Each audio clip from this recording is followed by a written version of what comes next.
Ahora hablemos de la circulación pulmonar y del intercambio gaseoso, estos dos capítulos. Primero, hay que recordar que de la generación 21 a la 23, o sea, los conductos alveolares, los sacos alveolares y los alvéolos van a formar una unidad, que es la unidad respiratoria, donde se va a dar el intercambio de gases. Este lobulillo, porque también se le conoce como lobulillo, va a estar irrigado, va a estar muy irrigado.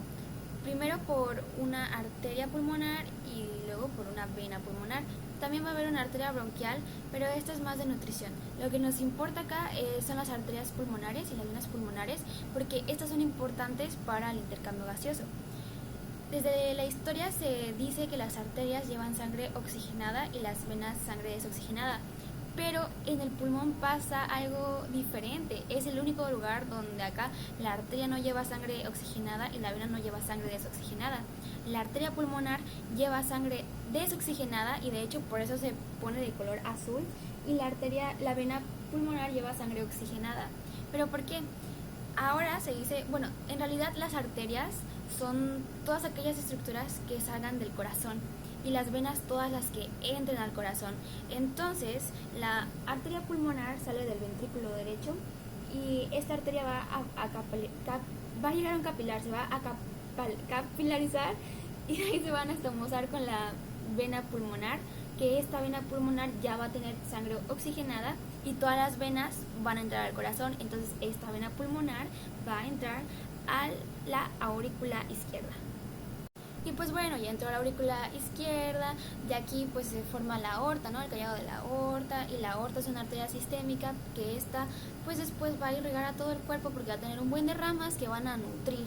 Y de hecho de esta misma aorta va a surgir la arteria bronquial, que es la que nutre a nuestros pulmones.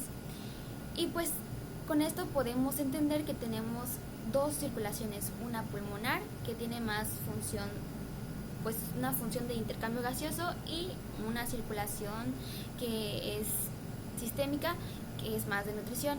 Tenemos entonces la circulación de bajo flujo y alta presión y otra circulación de alto flujo y baja presión, que vamos a explicar más adelante. Las arterias tienen una capacidad de distensibilidad, igual que el pulmón. La distensibilidad es la capacidad de poder expandirse. Entonces las arterias de la circulación pulmonar tienen una alta distensibilidad, que entonces van a estar como que más grandes, y esto hace que entre más flujo, ¿no? Pero igual, como están más grandes, va a haber muy poca presión. Por eso es que el sistema pulmonar es de alto flujo pero de baja presión. Y la circulación sistémica no tiene esta capacidad de distensibilidad, son como que más chiquitas. Y por eso mismo, como están más chiquitas, va a haber más presión, pero va a haber muy poco flujo. Por eso la circulación sistémica es de alta presión, pero bajo flujo. La circulación sistémica tiene la función de nutrir, va a llevar sangre oxigenada hacia los tejidos. Y estos tejidos van a agarrar este oxígeno para luego cambiarlo a dióxido de carbono, y este dióxido de carbono tiene que salir de nuestro cuerpo, pero también tiene que regenerar oxígeno, y por eso entra la respiración pulmonar.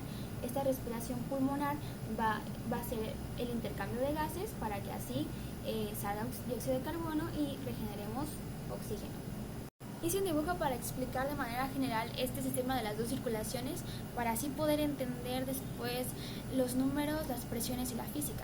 Primero, como mencioné, va a haber dos circulaciones, una pulmonar y una sistémica. Todas las arterias salen del corazón y todas las venas entran al corazón. Entonces, la arteria pulmonar va a salir del ventrículo derecho, y esta arteria pulmonar que lleva sangre desoxigenada va a llegar a los capilares del pulmón para que acá se produzca un intercambio gaseoso, que entre oxígeno de los alvéolos hacia la sangre, y de la sangre a los alvéolos salga dióxido de carbono para que después sea expulsado. Ya que tenemos este intercambio, ya la sangre va a estar oxigenada, ahí ya entra la vena pulmonar, y esta vena pulmonar va a llegar hasta la aurícula izquierda para ya volverse circulación sistémica, donde va a estar la aorta y todas las arterias. Entonces esta circulación sistémica pues ya por el corazón se va a bajar, después por las válvulas se van a bajar al ventrículo izquierdo, y ya vamos a tener a las arterias sistémicas, que estas arterias sistémicas van a nutrir a tejidos, y estos tejidos nos van a dar van a recibir oxígeno y nos van a dar dióxido de carbono, y este dióxido de carbono tenemos que volver a hacer todo el intercambio gaseoso, y para que pueda suceder todo esto se van a ir a las venas cavas, y esta vena cava va a entrar a la aurícula derecha, y de la aurícula derecha se va a bajar por valvas y por pues, lo que pasa en el corazón al ventrículo derecho, y así otra vez se repite todo esto. Entonces esta es la circulación sistémica y esta es la circulación pulmonar. Ahora sí, entremos a la física y a las presiones. Para medir las presiones de la circulación sistémica, pues lo podemos medir mediante el manómetro, ¿no? Tomar la presión arterial, lo normal es 120/80. Pero para poder medir la presión de zonas más altas de esta circulación, no se puede directamente, se ocupa hacerlo de manera indirecta por diferencias de la presión venosa, y es aquí donde se hizo un experimento que se metió un catéter a todo el ventrículo y la aurícula derecha, y así se fue siguiendo toda la circulación venosa hasta chocar, y donde chocó se le conoce como presión de enclavamiento, y esta presión de enclavamiento es de 5 milímetros de mercurio, y ya con esto se pudo sacar la diferencia de toda la presión sistémica. Pero entonces lo importante acá pues son las presiones, memorizarse las presiones, pero pues si se le entiende un poco, como no cuesta tanto. La presión del ventrículo derecho es de 25 sobre, la sistólica es de 25 y la diastólica es de 0 a 1. De ahí el de la arteria pulmonar es de 25 en la sistólica y la diastólica es de 8. Si se dan cuenta, la sistólica es lo mismo que la del ventrículo derecho, solo que la diferencia está en la diastólica. Y acá podemos ver que en la diastólica del ventrículo derecho se baja súbitamente, pero en la de la arteria pulmonar no. Esto es gracias a la válvula pulmonar, que hace que esta disminución no sea tan fuerte y así sea progresiva, para pues protegernos, ¿no?, de cambios bruscos. Y pues de ahí, esas son las dos importantes. De ahí tenemos la presión de enclavamiento, que es de 5 milímetros. Después está la presión del capilar, que es 7 milímetros de mercurio. Y con esto pues se pudo sacar las presiones de la circulación sistémica. La presión de la vena pulmonar es de 1 a 5 milímetros de mercurio, pero esto es aproximado. El mismo Guyton dijo que es como que lo más cercano. Y pues la presión de la aurícula izquierda es la misma presión que la de enclavamiento, es decir, 5 milímetros de mercurio. Y pues, ¿de qué sirve memorizárnoslo? Ni idea, o sea, pues no hay que memorizarlo, quizás por una gasometría, pero pues lo importante aquí es entender estos números, comprender estos números, porque si se dan cuenta, la presión de la circulación pulmonar tiene números muy pequeños, 25, baja a 0, 1, 8, tiene números muy pequeños, y acá tiene números muy grandes, por ejemplo 120, 80, o pues sí. Entonces esto quiere decir que la circulación pulmonar tiene una baja presión y un alto flujo, y la presión sistémica tiene una alta presión pero bajo flujo. Entonces esto como que explica más esto de las circulaciones. El pulmón no solo sirve de intercambio, también sirve para respuestas inmunológicas, pero también almacena sangre. Se dice que en el cuerpo un 9% de la sangre se almacena en el corazón, en el pulmón, y el 70 son 450 mililitros de sangre. Sí, y 70 mililitros son para capilares, y lo restante, que son 38 mililitros, son para arterias y venas. Entonces los pulmones también almacenan sangre. Con esta gráfica podemos entender que la presión media de la circulación pulmonar es de 15 milímetros de mercurio, y ya en la sistólica va a subir a 25 y en la diastólica va a bajar a 8 progresivamente. Y de ahí los capilares van a tener una presión de 7 milímetros de mercurio y van a bajar hasta 5 milímetros de mercurio, que es la presión de enclavamiento que habíamos dicho, pero esta presión de enclavamiento también es igual a la presión de la aurícula izquierda. Entonces estos serían los valores como que más importantes de memorizarse. todo en el cuerpo tiene que estar regulado. Por ejemplo, en las hormonas está el feedback positivo y el feedback negativo. Acá se regula mediante la ley de Ohm, que dice que la presión es igual al gasto cardíaco por la resistencia. La resistencia la da el músculo liso que está presente. Hay que recordar que está inervado por un sistema parasimpático y otro simpático, y van a dilatar o constriñir dependiendo. Pero aquí pasa algo interesante, porque en la circulación sistémica, cuando hay mucho oxígeno, los vasos se constriñen, y cuando hay poco oxígeno se dilatan. Pero en la circulación pulmonar pasa diferente. Cuando hay mucho oxígeno, por ejemplo una presión de 100 milímetros de mercurio, los vasos se van a dilatar, y cuando hay una hipoxia, cuando hay poco oxígeno, se van a constriñir. ¿Por qué pasa esto? Porque en los alvéolos, acuérdense que hay un espacio anatómico fisiológico. Cuando no funcionan bien, o cuando están chiquitos, pues el capilar va a preferir el lugar donde haya mejor oxigenación, para que así el flujo sea pues mejor, ¿no? Para que pase más oxígeno. Por eso, cuando hay más oxígeno en los alvéolos, los vasos se van a dilatar para que pase el oxígeno, porque acuérdense que es una circulación de baja presión pero alta frecuencia. Y ahora, cuando hay poco oxígeno en los alvéolos, cuando hay una hipoxia, se van a constriñir, porque pues ¿para qué pasamos? Pues ¿para qué pasan en un alvéolo que no funciona? Entonces es como ese dibujo. Si están bien, cuando hay mucho oxígeno, pues va a haber una vasodilatación, y cuando no, pues va a haber una vasoconstricción. Y esto, pues Guyton dice que no se sabe del todo por qué pasa esto. O sea, sí se sabe la función, pero no quién hace esta constricción. Pero investigando más, se dice que cuando aumenta el gasto cardíaco, va a aumentar la concentración de óxido nítrico, y este óxido nítrico, que es un neuromodulador, va a hacer que pues se produzca la vasodilatación. Al contrario, cuando hay hipoxia, pues no va a haber tanto óxido nítrico, y es ahí donde el endotelio del tejido va a decir: hey, ocupamos óxido nítrico, y por eso va a empezar a producir la endotilina, que va a producir una vasoconstricción, para que así el cuerpo se empiece a dar cuenta que no hay tanto oxígeno y debe de producir, que debe de entrar oxígeno ahí, pues para que pueda haber un buen flujo, para regular el flujo, pues. Y esta vasoconstricción también se puede dar por pocas porciones, pero por adrenalina y noradrenalina. Entonces, en la circulación sistémica, cuando el oxígeno está muy bajo, se vasodilata. Aquí está. Pero cuando está muy alto, hay una vasoconstricción. Y a diferencia, en la circulación pulmonar, cuando hay muy poco oxígeno, se constriñe, y cuando hay mucho oxígeno, se dilata. Es la diferencia. Son al revés.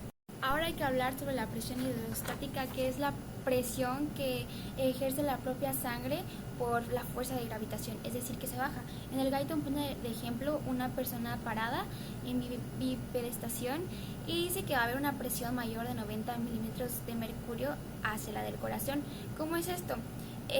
Lo que quiere decir es que va a haber muy poca presión a comparación del nivel del corazón cuando está más arriba. Por ejemplo, arriba del corazón va a haber poca presión, en el corazón pues va a estar normal, y debajo del corazón va a haber mucho más presión. ¿Por qué?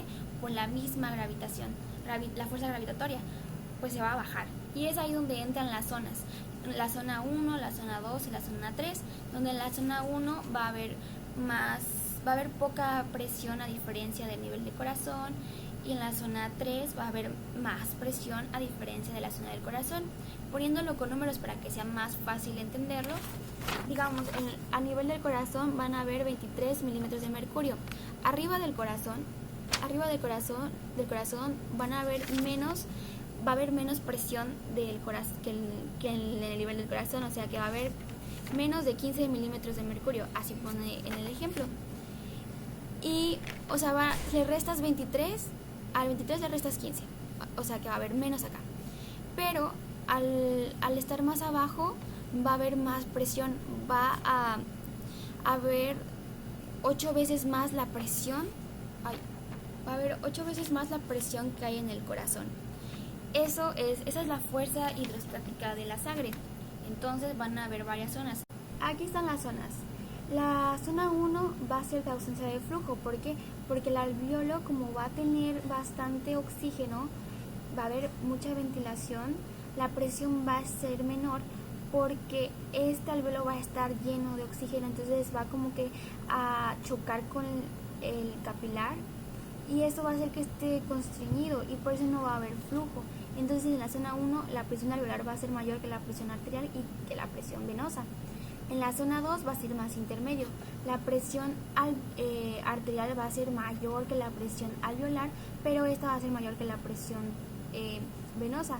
Es decir, que va a haber intercambio gaseoso solo cuando hay en la sístole, pero en la diástole no. Entonces aquí va a estar como que intermedio. Va a haber una parte donde sí va a haber intercambio gaseoso cuando está en sístole, pero en la diástole no. Y la zona 3, pues acá pues no hay como que construir, no está como que empujando pues. Entonces aquí sí va a haber flujo, aquí la presión arterial y la presión venosa va a ser mayor que la presión alveolar y por eso es que va a haber mayor flujo. Y lo podemos ejemplificar acá con el pulmón, que va a haber mayor intercambio gaseoso en la base, porque la base del pulmón va a tener una zona 3 y como había dicho, todo lo que está debajo del corazón va a tener mayor presión y mayor flujo. Y entonces, mayor flujo. Y lo que está arriba del corazón va a tener menor presión y eso es el vértice, que va a ser una zona 2. Sí está medio confuso la verdad, pero pues si lo repasan como que se va entendiendo. Y ya el Guyton dice que en decúbito, pues la zona va a ser todo el pulmón, toda la persona va a ser zona 3. Entonces va a haber ventilación e intercambio gaseoso. Ya entendimos las circulaciones, ahora hablemos del capilar, cómo es que el capilar, pues cómo entra y sale los gases, cómo se da este intercambio. Pues aquí en el capilar vamos a tener dos fuerzas, una de salida y una de entrada.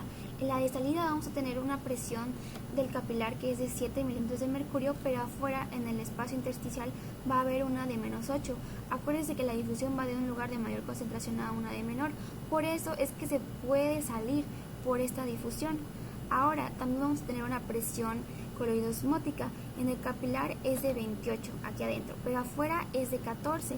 Pero la coloidosmótica no funciona con difusión. Aquí entran proteínas como la albúmina y esta fuerza no va por un lugar de alta concentración a una de baja. Aquí entra en juego la proteína. La proteína agarra esta presión y pues digamos, o sea, lo estoy poniendo como así muy gordo. Lo agarra y lo saca. Por ejemplo, si está adentro la presión va a buscar que la presión de afuera entre con la misma proteína, o sea que la va a jalar hacia donde está, y si está afuera va a jalar a la de adentro para que salga. Por eso la fuerza de salida es la suma de la presión del capilar, que es 7, más la coloidosmótica, que es 14, y la negativa, que es 8. Esto nos da 29. Y la presión de entrada, lo que va a entrar al capilar, pues es la presión coloidosmótica, que es de 28. La presión coloidosmótica del plasma va a ser la fuerza total de entrada. Si restamos estas fuerzas totales, 29 menos 28, nos va a dar de resultado 1 milímetro de mercurio. Entonces este milímetro de mercurio va a ser lo que salga siempre, pero hay que tener cuidado porque si sigue saliendo en exceso pues este milímetro de mercurio, pues va a producir edema pulmonar, porque este milímetro de mercurio que sale se va a ir luego por el sistema linfático para que pues no cause daño. Pero si no se va por el sistema linfático y saliendo líquido, ahí es donde entra el edema pulmonar. Todo este proceso va a durar 0.8 segundos, es muy rápido, y cuando hay más gasto cardíaco, por ejemplo en el ejercicio, va a reducirse a 0.3, todo va a ser mucho más rápido.